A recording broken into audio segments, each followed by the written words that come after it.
Hello friends, இன்றைக்கி நம்ம வீட்டிலே எப்படி பப்ஸை ஈஸியாக செய்யலான்ட்டு பார்க்கலாம். இப்போ நான் அதுக்கு தேவையான பொருள் எடுத்துருக்கேன். மைதா மாவு 150 கிராம், அது கூட கொஞ்சமாக உப்பு போட்டுக்கலாம். தேவையான அளவு உப்பு போட்டு சேர்த்துக்கலாங்க. நல்லா மிக்ஸ் பண்ணிடுங்க உப்பு போட்டு.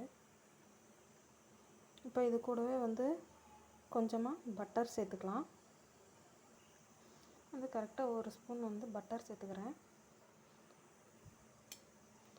பட்டர் சேர்த்துட்டு நல்லா மிக்ஸ் பண்ணுங்கள். நீங்கள் பட்டர் சேர்க்கணுனாலும் சேர்க்கலாம், வேண்டாம் அப்படின்னாலும் விட்டுடலாம். ஏன்னா இதுக்கப்புறம் நம்ம ஷீட் பண்ணும்போது பட்டர் யூஸ் பண்ணுவோம். நான் இதில் சேர்த்து தான் யூஸ் பண்ணுவேன். இந்த மாதிரி நல்லா மிக்ஸ் பண்ணிக்கோங்க. இப்போ இதில் நம்ம தண்ணி ஊற்றி மிக்ஸ் பண்ணிக்கலாம். அதாவது பூரி மாவு பதத்துக்கு பிசைஞ்சு எடுத்துக்கலாம். நான் 1 கிளாஸ் தண்ணி எடுத்துருக்கேன். கொஞ்சம் கொஞ்சமாக ஆட் பண்ணிக்கலாம். கொஞ்சம் கொஞ்சமாக ஆட் பண்ணி மிக்ஸ் பண்ணுங்கள்.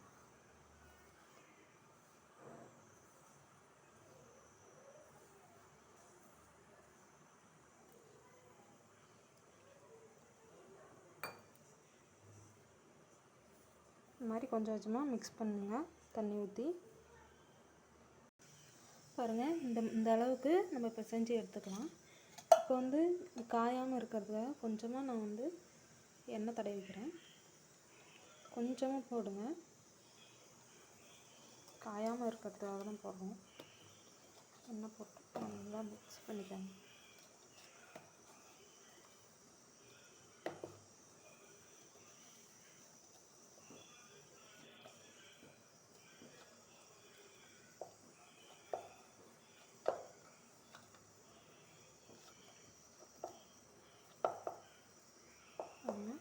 நல்லா இந்த அளவுக்கு நல்லா சாஃப்டாக பிசைஞ்சு எடுத்துக்கோங்க. இப்போ நேரம் இருக்கட்டும், ஒரு 5 நிமிஷம் இருக்கட்டும். இப்போ 10 நிமிஷம் ஆச்சு. இப்போ நம்ம இதை ஒரு ஒர்க் ஏரியாவுக்கு மாற்றி நம்ம தேய்ச்சிக்கலாம்.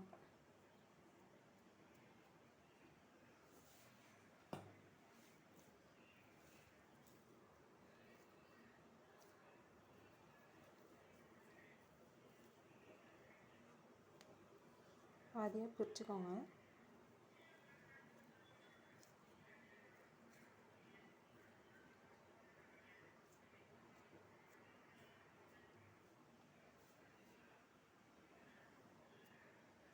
இது மேலே கொஞ்சமாக மாவு டஸ்ட் பண்ணி எடுத்துக்கோங்க. இது தேய்ச்சி எடுத்துக்கோங்க. நல்லா மெல்லிசாக தேய்ங்க.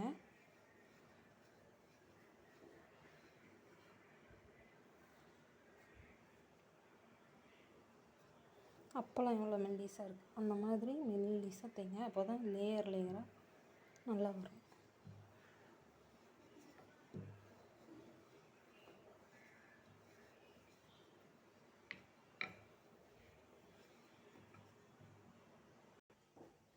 இந்த அளவுக்கு பாருங்கள், நல்லா மெல்லிசாக தேய்ச்சி எடுத்துக்கோங்க. அதுங்களா, இந்த மாதிரி மெல்லிசாக எடுத்துக்கோங்க. நாங்கள் பட்டர் 100 கிராம் எடுத்துருக்கேன். இந்த பட்டர் எடுத்து கொஞ்சம் கொஞ்சமாக மேலே அப்ளை பண்ணிக்கோங்க.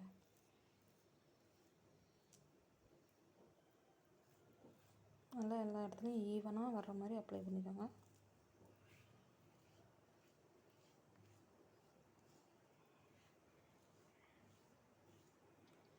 நீங்கள் பட்டர் எடுக்கும் போது அது ரூம் டெம்பரேச்சரில் இருக்க மாதிரி படுத்துக்கோங்க.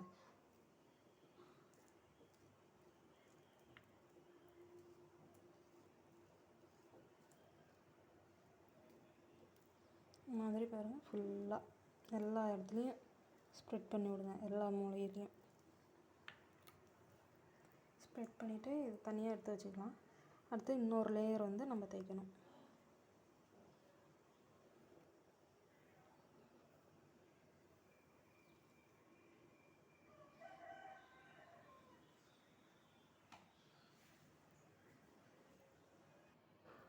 இப்போ அதே மாதிரியே மறுபடியும் கொஞ்சம் மாவு கீழே போட்டு டஸ்ட் பண்ணிக்கோங்க. டஸ்ட் பண்ணிட்டு இப்போ அடுத்த இது நம்ம தேய்ச்சிக்கலாம்.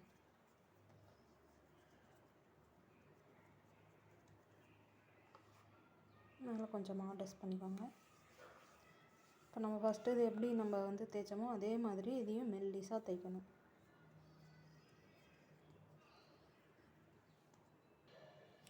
அதே மாதிரி மெல்லிஸாக தேய்ச்சாச்சு. இப்போ மறுபடியும் கொஞ்சமாக பட்டர் எடுத்து அப்ளை பண்ணிக்கோங்க.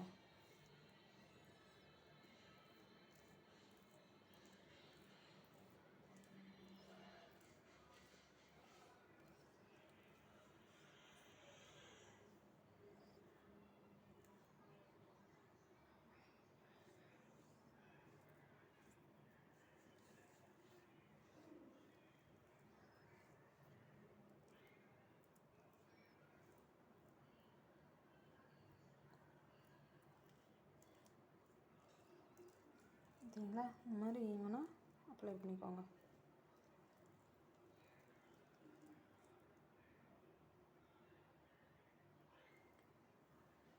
இப்போ நம்ம ஃபஸ்ட்டு தேய்ச்ச லேயர் எடுத்து அப்படி இது மேலே அப்படியே வச்சுக்கோங்க.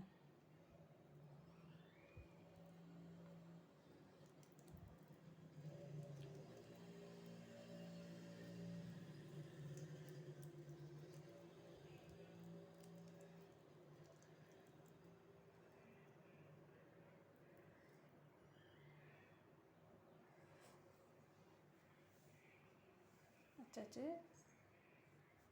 இப்போது இது மேலே கொஞ்சமாக மாவு வந்து டஸ்ட் பண்ணிக்கோங்க.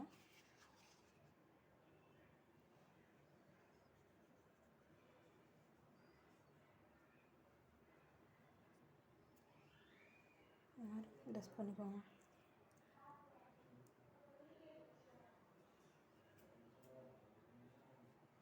இப்போது இதை வந்து அப்படியே ரெண்டாக மடக்கிக்கலாம்.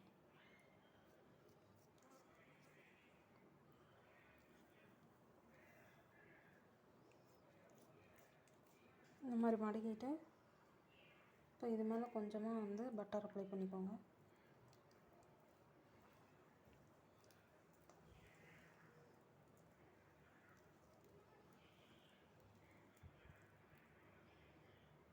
இப்போ இது வந்து ரெண்டாக மடக்கணும்.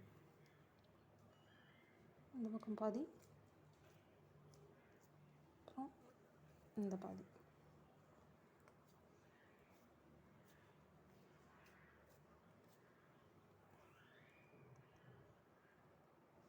இந்த மாதிரி 3 டைம்ஸ் பண்ணி எடுத்துக்கோங்க. அப்போ தான் நமக்கு வந்து அந்த லேயர் வந்து கிடைக்கும். இந்த மாதிரி எடுத்துகிட்டு ஒரு அரை மணி நேரம் வந்து ஊறட்டும், அப்படியே வச்சுருங்க. இப்போ வந்து மறுபடியும் மாவு வந்து டஸ்ட் பண்ணிக்கோங்க. நம்ம மடித்து வச்சுருந்தோம் இல்லையா டோ, அது வந்து தேய்ச்சிக்கலாம்.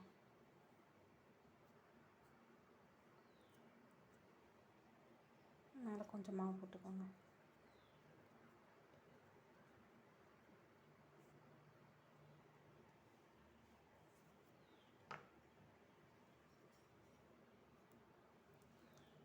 மெதுவாக தைச்சிக்கோங்க.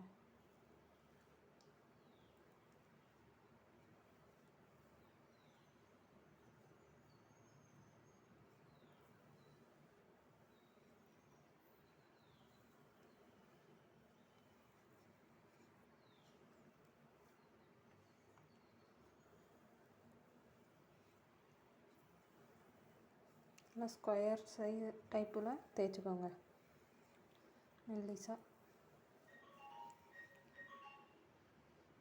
இந்த மாதிரி தேய்ச்சிட்டு மறுபடியும் வந்து பட்டர் அப்ளை பண்ணிக்கோங்க.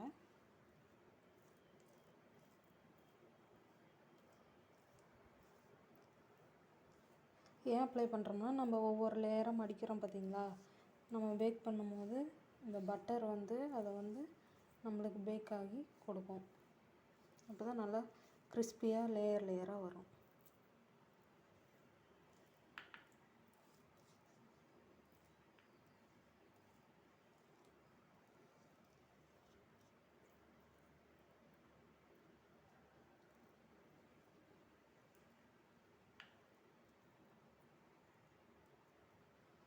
இப்போ இதை ஃபஸ்ட்டு நம்ம எப்படி மடித்தோமோ அதே மாதிரி மடிச்சிக்கலாம்.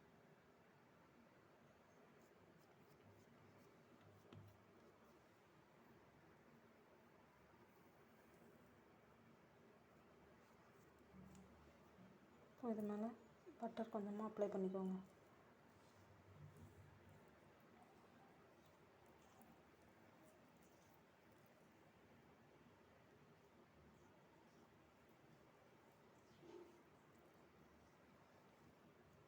இப்போ இன்னொரு மடிப்பு.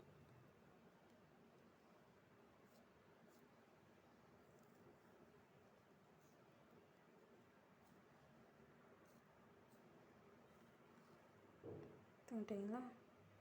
இந்த அளவுக்கு மடிச்சுக்கோங்க.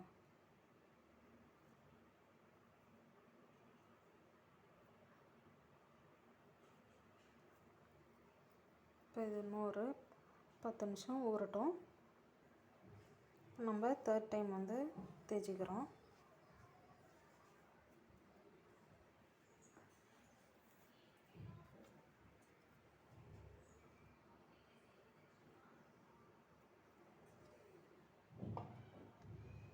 இதே மாதிரி தான் மேலே கொஞ்சமாக மாவு போட்டுக்கோங்க.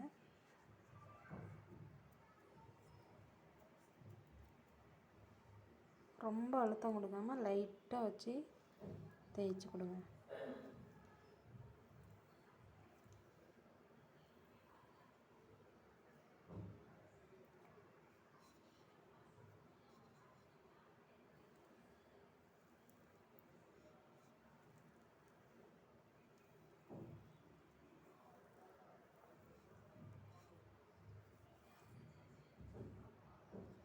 இதே மாதிரி திருப்பி திருப்பி போட்டு நல்லா தேய்ச்சிக்கோங்க ஸ்கொயர் ஷேப்பில்.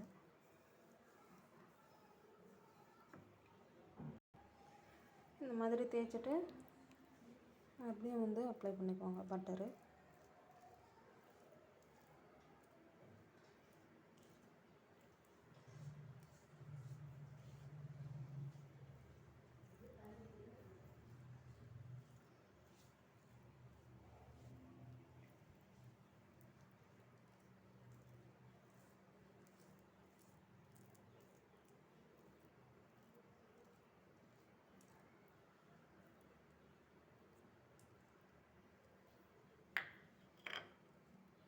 அவ்வளோதாங்க. இப்போ மடிச்சுக்கோங்க.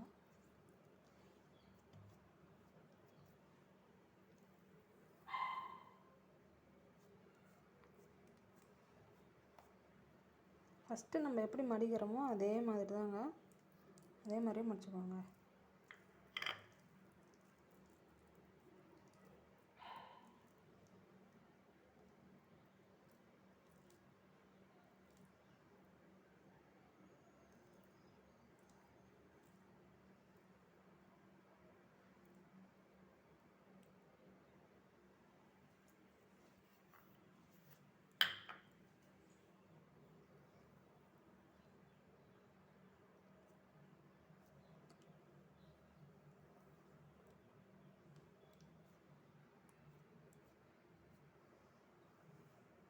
அவ்வளோதாங்க. இதுக்கு மேலே நம்ம வந்து இதை தேய்ச்சிட்டு நம்ம ஸ்டஃபிங் வச்சு உள்ளே வச்சு பேக் பண்ணுறது தான். அடுத்தது நம்ம வந்து இது உள்ளே வைக்கிற ஸ்டஃபிங் வந்து எப்படி செய்கிறதுன்னு பார்க்கலாம். இப்போ இதுக்கான ஸ்டஃபிங் வந்து எப்படி செய்கிறதுன்னு பார்த்துக்கலாம். ஒரு கடாய் வச்சுக்கோங்க. அதில் ஒரு ஸ்பூன் எண்ணெய் ஊற்றிக்கோங்க.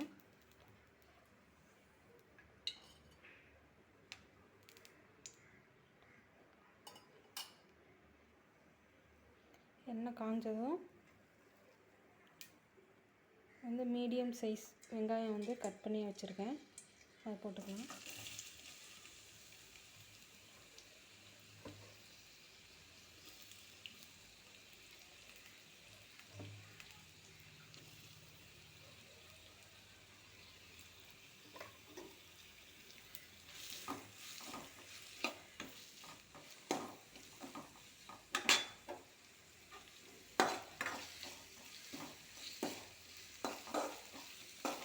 வெங்காயம் வந்து கண்ணாடி பதத்துக்கு வந்ததும் நம்ம இஞ்சி பூண்டு பேஸ்ட்டு போட்டுக்கலாம். இந்த மாதிரி வதங்கினதும் இப்போ நம்ம வந்து இஞ்சி பூண்டு பேஸ்ட்டு சேர்த்துக்கலாம். வந்து ஒரு ஸ்பூன் இஞ்சி பூண்டு பேஸ்ட் வச்சுருக்கேன், போட்டுக்கலாம்.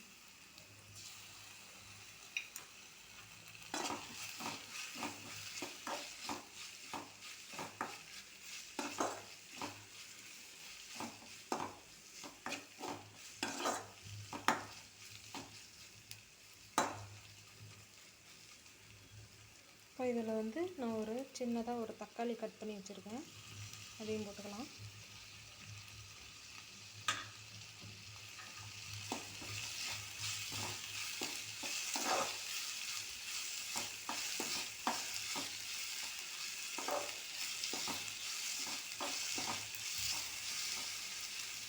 தக்காளி நல்லா வதங்கட்டும். தக்காளி வெங்காயம் நல்லா வதங்கிடுச்சு. இப்போ நம்ம இதில் வந்து மசாலா சேர்த்துக்கலாம். மஞ்சள் தூள்,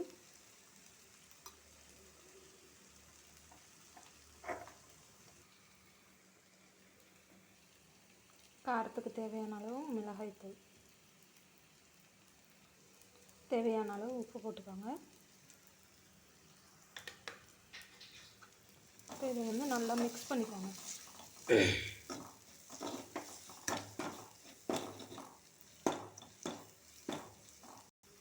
இப்போ இந்த மசாலா வந்து கொஞ்சம் வேகிறதுக்காக கொஞ்சமாக வந்து தண்ணி ஊற்றிக்கலாம். போதும்.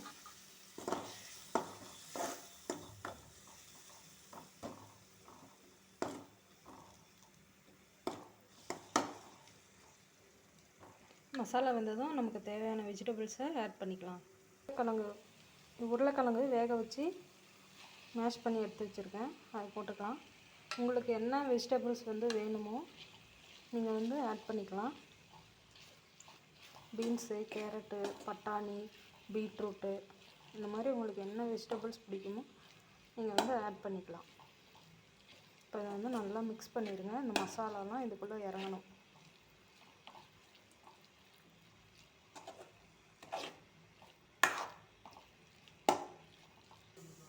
நம்ம மசாலா ரெடி ஆகிடுச்சு. இப்போ கொத்தமல்லி தழை போட்டு இறக்கிக்கலாம்.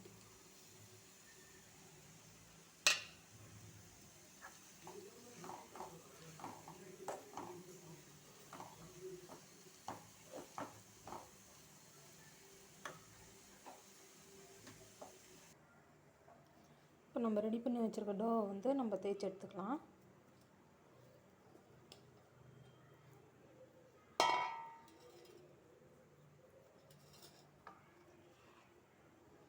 மேலே கொஞ்சம் மாவு போட்டுக்கோங்க.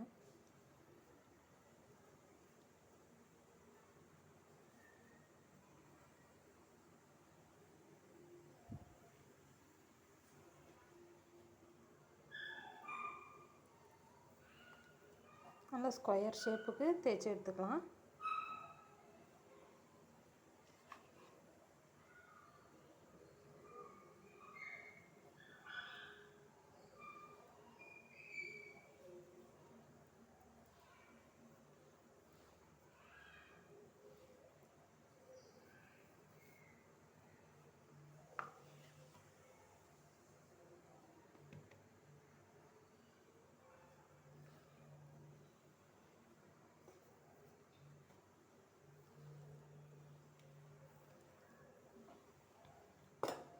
இந்த மாதிரி ஸ்கொயராக தேய்ச்சிக்கோங்க.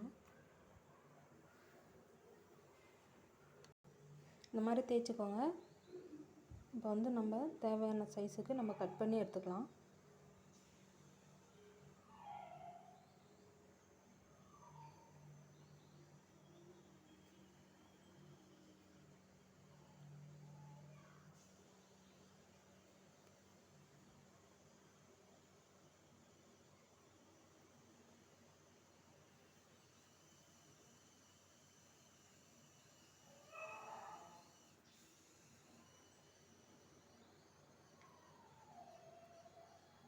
இந்த மாதிரி கட் பண்ணி எடுத்துக்கோங்க. இப்போ நம்ம செஞ்சோம் பார்த்தீங்களா உள்ளே வைக்க மசாலா, அதை வந்து நம்ம ஸ்டஃப் பண்ணிக்கலாம்.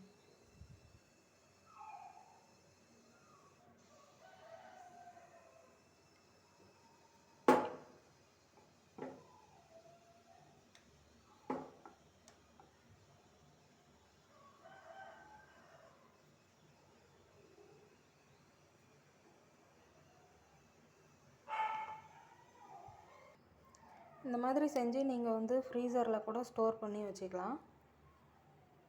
ஸ்டோர் பண்ணி வச்சு நீங்கள் வேணுங்கிறப்ப எடுத்து யூஸ் பண்ணிக்கலாம். இப்போது இதில் நம்ம செஞ்சு வச்சோம் பார்த்தீங்களா மசாலா, அதை வந்து உள்ளே வச்சுக்கலாம். ஸ்டஃப் பண்ணி எடுத்துக்கலாம். இந்த மாதிரி வச்சுக்கோங்க.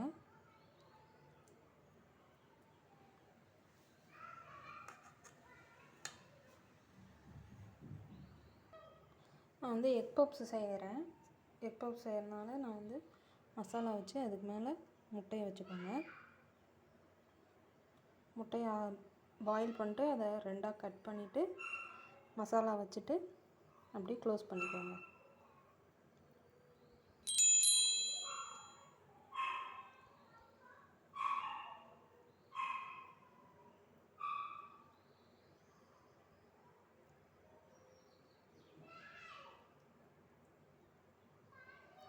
இந்த மாதிரி எடுத்து வச்சுக்கோங்க. தண்ணி தொட்டு 2 சைடும் வந்து க்ளோஸ் பண்ணி எடுத்துக்கோங்க. இந்த மாதிரி எல்லாத்தையும் நம்ம ரெடி பண்ணி எடுத்துக்கலாம். இப்போ அவனை வந்து ப்ரீஹீட் பண்ணிக்கலாம். 150 டிகிரிக்கு டாப் அண்ட் பாட்டம் ராட் ஆனில் வச்சுக்கோங்க. 10 நிமிஷத்துக்கு ப்ரீஹீட் பண்ணிக்கலாம். பப்ஸ்லாம் பாருங்கள் ரெடி ஆகிடுச்சு. இப்போ நம்ம இதுக்கு வந்து எக் வாஷ் கொடுத்துக்கலாம். அப்போ தான் மேலே வந்து அந்த கோல்டன் ப்ரௌன் கலர் வந்து நமக்கு கிடைக்கும். பால் வந்து 1 ஸ்பூன் எடுத்துக்கோங்க. இதோட வந்து நம்ம முட்டையோடைய மஞ்சள் கரு மட்டும்தான் சேர்க்கணும், வெள்ளை சேர்க்கக்கூடாது. நான் வந்து பாலும் முட்டையோடைய மஞ்சள் கரு மட்டும்தான் எடுத்திருக்கேன். ஒயிட்டு வந்து நீங்கள் அப்புறமா வந்து எதுக்காவது யூஸ் பண்ணிக்கோங்க. இப்போ இதை வந்து நல்லா மிக்ஸ் பண்ணிக்கோங்க. பாலும் இந்த மஞ்சள் கருவும் நல்லா மிக்ஸ் ஆகணும்.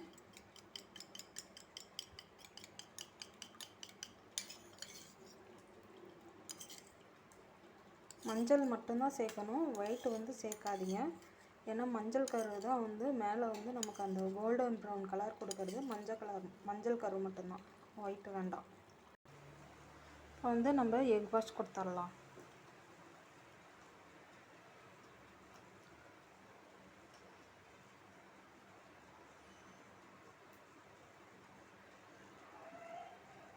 இந்த மாதிரி எல்லாத்துக்கும் அப்ளை பண்ணி எடுத்துக்கலாம்.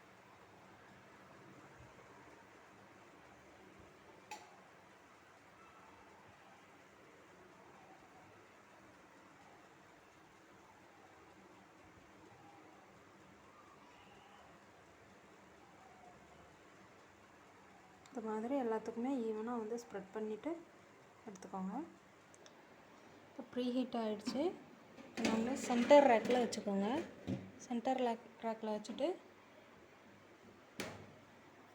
200 டிகிரி செல்சியஸில் டாப் அண்ட் பாட்டம் ராடை ஆன் பண்ணிக்கோங்க. டாப் அண்ட் பாட்டம் ராடை ஆன் பண்ணிவிட்டு 20 நிமிஷத்துக்கு ப்ரீஹீட் பண்ணிக்கலாம். 20 நிமிஷத்துக்கு நம்ம பேக் பண்ணி எடுத்துக்கலாம்.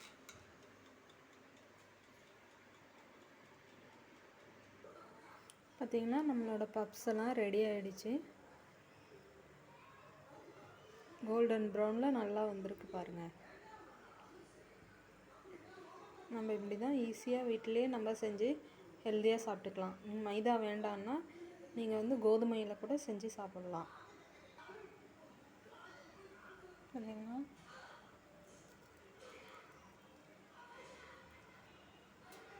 நல்லா சுட சுட பப்ஸ் வந்து ரெடி ஆகிடுச்சு. நீங்களும் வீட்லேயே செஞ்சு சாப்பிட்டு எப்படி இருக்குன்னு சொல்லுங்கள். தேங்க்யூ.